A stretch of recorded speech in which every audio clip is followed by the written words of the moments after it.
Hai, saya Fani. Selamat datang di House 101. Kali ini kita akan berkunjung ke Yi House yang dirancang oleh Dendi Darman atau yang akrab disapa Om Dendi.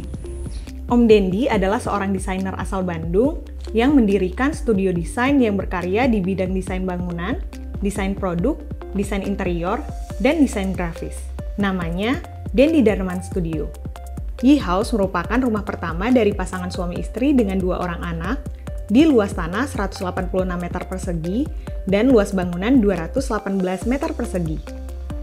Rumah ini didesain dengan warna, material, dan furnitur yang memberikan statement tersendiri, komposisi yang serasi, bukaan yang luas, dan selaras dengan interior rumah. Sebelum kita masuk dan ngobrol sama Om Dendi, arsiteknya, yuk subscribe dulu channel YouTube Living Loving Net supaya kamu nggak ketinggalan video-video tips dan inspirasi untuk rumah nyamanmu. Kalau sudah, yuk ikut saya masuk ke Yi House.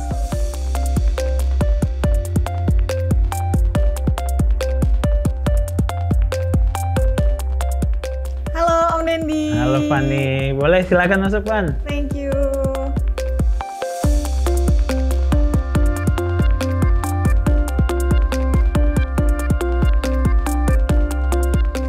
Sekarang aku udah sama Om Dendi, arsitek dari Yi House. Sebelum aku bahas soal rumah ini nih, aku mau nanya dulu ke Om Dendi. Bisa dijelasin nggak Om, Dendi Darman Studio itu apa? Udah berapa lama? Terus awalnya tuh studio desain apa? Gue tuh latar belakangnya kan gue seniman grafis kan. Jadi karya-karya dulu itu banyaknya 2 dimensi gitu. Akhirnya ternyata banyak yang kerja di studio gue tuh dia suka grafis tapi latar belakangnya arsitek, dan akhirnya kita bikin project-project iseng, terus akhirnya bersentuhan lah sama dunia arsitek. Jadi sebenarnya Dendi Darman Studio itu studio desain, tapi dia tuh kayak berproses terus, kayak gue bikin organik aja gitu. Karya-karyanya sekarang dari dulunya 2 dimensi, sekarang mulai ke 3 dimensi yang mungkin berwujud sebuah properti gitu. Bener-bener jadi studio yang multidisiplin itu 10 tahun yang lalu lah. Awalnya gue tuh bikin rumah-rumah yang kayak rumah kedua gitu. Gue selalu tanya ke kliennya bahwa kita tuh akan bikin rumah yang mungkin rasanya tuh kayak lu liburan terus gitu. Kayak itu selalu ada gitu di karakternya. Kita suka hal-hal yang sifatnya terbuka, dia nggak terlalu banyak partisi gitu-gitulah. Terasa banget sih, salah satunya juga di Yi House ini ya, kayak playful banget ruang-ruangnya. Nah sekarang kita bahas ke Yi House ini. Ownernya itu Mbak Vicky dan Mas Bobby. Awalnya tuh ada briefnya ke Om Dendi tuh gimana sih Om? Sebenarnya mereka cuman kayak brief kayak apa yang mereka lakukan tiap hari, terus kesenangan mereka, berapa orang yang akan tinggal di rumah ini, terus umurnya berapa aja, terus ketertarikannya apa aja gitu. Yang pasti sih personalnya gitu. Sebelum bikin rumah ini kita tuh ketemu banyak kali gitu, sampai gue juga berusaha mengenal mereka, dan akhirnya sekarang tuh semua klien kita lah jadi teman, karena mau nggak mau di awal gue tuh selalu harus kenalan deket sama mereka, ngobrol, kayak ngobrol sampai gue tahu apa sih interestnya mereka, masalah-masalah mereka sebelumnya apa gitu, dan nanti gue akan bisa terapin di rumah mereka, karena kan rata-rata dari nol kan rumahnya. Jadi kayak sayang aja gitu kalau bikin rumah dari nol terus nggak bikin yang paling kompatibel sama dia gitu, sama owner-ownernya gitu, karena kan tidak ada batas gitu. Kalau pembagian ruangan per lantainya sendiri di house ini bagaimana? Untuk mengakomodir semua keperluannya akhirnya dibagi 2 masa, rumah depan sama rumah belakang gitu. Rumah belakang itu servis, terus ada bagian untuk tamu, di atasnya tuh kayak dibikin ruang servis juga di atas ada, terus ruang main buat anak-anak kayak Vicky dan Bobby gitu.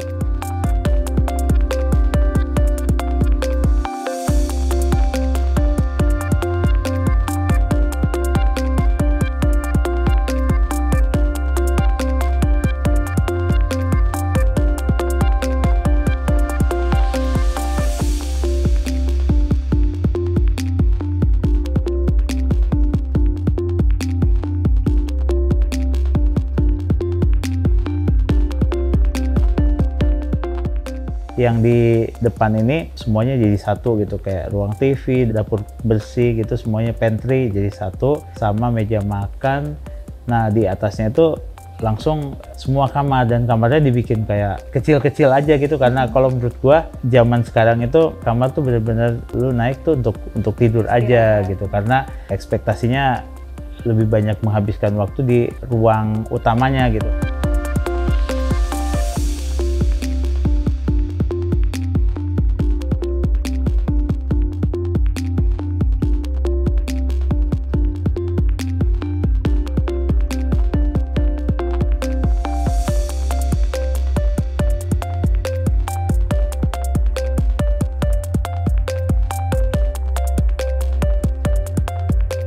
Karena dibagi jadi dua masa bangunan ya, ini kan kiri kanannya diapit sama tetangga berarti iya. jadinya si cahayanya tetap masuk ke semua ruangan. Iya, karena di samping kiri kanannya pun nggak ditempelin. Oh iya. Jadi kalau semuanya tuh dibuang semeter.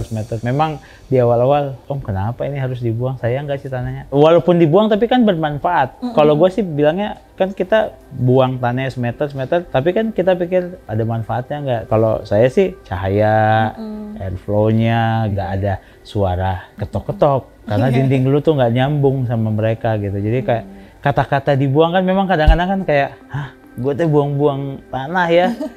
Sebenarnya nggak buang-buang juga gitu, karena itu ada manfaatnya. Cuman lu rubah fungsi. Tadinya jadi ruangan, lu jadiin halaman gitu. Sebenarnya itu aja kan. Oke. Kita bahas ke interior dulu nih. Di dalamnya ini kalau pas masuk tuh aku ngerasanya si tangga ini jadi focal point ya.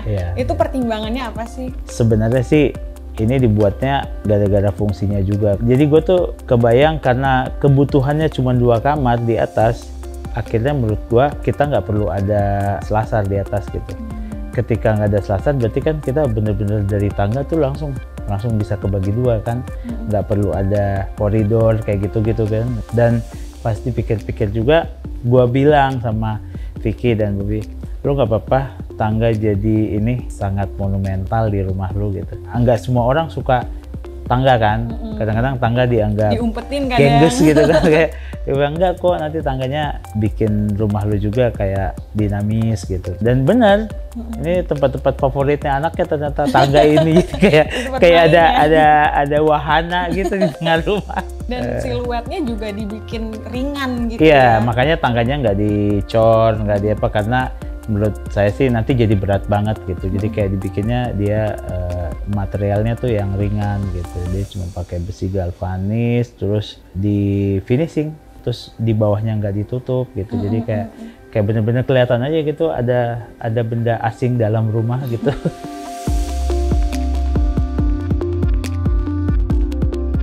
Di bawah kan kita udah lihat, tapi nanti gue ceritain deh tentang rumah ini gitu. Di lantai 2 dulu kita naik ya.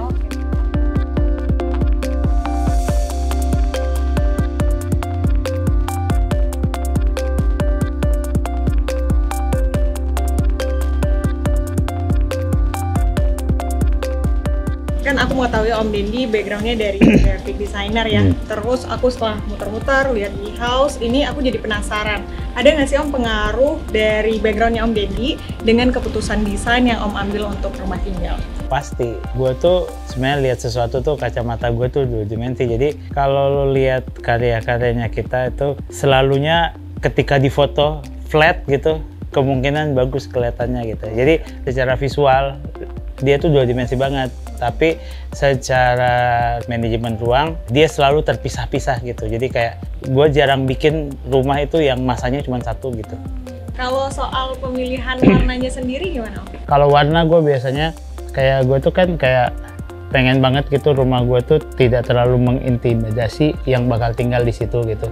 Ya apa karya-karyanya dia tuh selalu kayak buat kliennya tuh kayak merasa kayak itu gue kasih dia kertas kosong yang sudah tinggal dia isi gitu dengan rohnya dia, karena kan yang akan mengisi roh rumah itu tuh yang akan tinggal gitu, bukan gua gitu. Jadi gue selalu warna gue tuh nggak akan mengintimidasi lu deh pokoknya gitu. Kalau ruang dengan kolaborasi dengan kliennya tuh gimana tuh? Ya sebenarnya gue berusaha mengerti mereka, mengenal mereka, sampai gue bisa terjemahkan kanvas kosong yang kompatibel banget sama mereka gitu. Sebelum gue bergambar aja gue tuh pasti punya waktu-waktu untuk sama mereka untuk kayak ngobrol, malah kadang-kadang kayak kita ketemuan, ketawa-ketawa gitu. Jadi hal-hal kayak gitunya. Jadi desain itu menurut gue sih cuman bagian dari fisiknya gitu. Tapi kalau secara fungsi gue ikutin orangnya gitu. Tapi itu tadi gue juga suka banget sama visual gitu. Ya karena gue orang 2 dimensi, lu bayangin. Jadi kayak kadang-kadang kaidah fungsi itu hilang gara-gara kalau gue dikasih pilihan, ini fungsi, ini visual aja ya. Kadang-kadang kalau desain terlalu membuat orang gampang, membuat orang mudah gitu, akhirnya dia nggak sayang sama benda itu gitu. Ada experience kalau gue, karena kan gue merasa rumah itu ya benda gitu, bukan fasilitas gitu.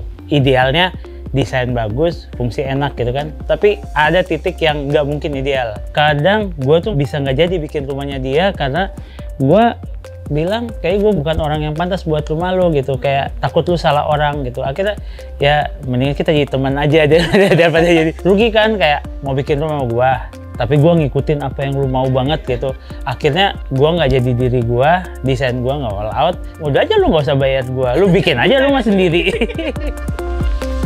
Kayak rumah ini dibikin nggak semuanya ada di blueprint kita di awal gitu. Proses itu juga menurut gua itu berkah. Menurut gua ketika kita bangun hunian gitu ya, mungkin 30% itu ada di dalam proses gitu. Kayak contohnya waktu bikin rumah ini, tiba-tiba masukan dari kliennya, Om ini suka juga gua kalau gini. Oh ya oke, gini. Gua libatkan banget mereka gitu. Sampai mereka selama rumah belum jadi nih kayak ditunggu-tunggu sama mereka. Karena di setiap aktivitas mereka kayak pergi jalan-jalan, lagi liburan, kayak ingat terus, gua tuh lagi bikin rumah ya. Lucu juga ya kalau ada ini. Jadi itu semua tuh jadi apa ya, jadi bagian dari prosesnya gitu. Dan kalau rumah mau dibuat gitu ya, sebaiknya juga yang bakal huninya tuh kayak excited sama itu gitu. Kalau ini kan Vicky sampai bikin Instagramnya, sampai ini kan gua apresiasi sama yang kayak gitu. Jadi kayak dia tuh nunggu-nunggu gitu. Sekarang ke pertanyaan terakhir nih Om. Cara proses bekerja sama dengan Dendi Darman Studio. Yang pasti sih kita tidak punya website. Kita cuma punya Instagram. Terus Instagram itu sebagian besar masih gua yang pegang gitu. Jadi itu bukan robot loh, manusia. Jadi kayak jangan marah-marah di Instagram itu. Karena kadang-kadang gua lagi kemana main surfing, gua nggak baca itu. Karena gua tuh pengennya personal gitu.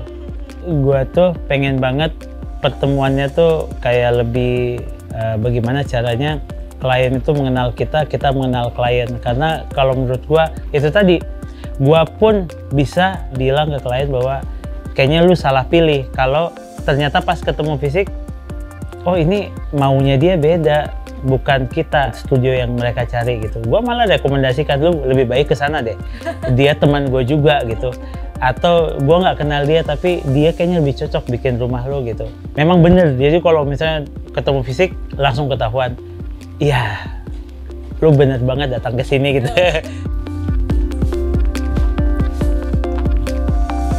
Terima kasih Om Dendi atas sesi ngobrol-ngobrolnya.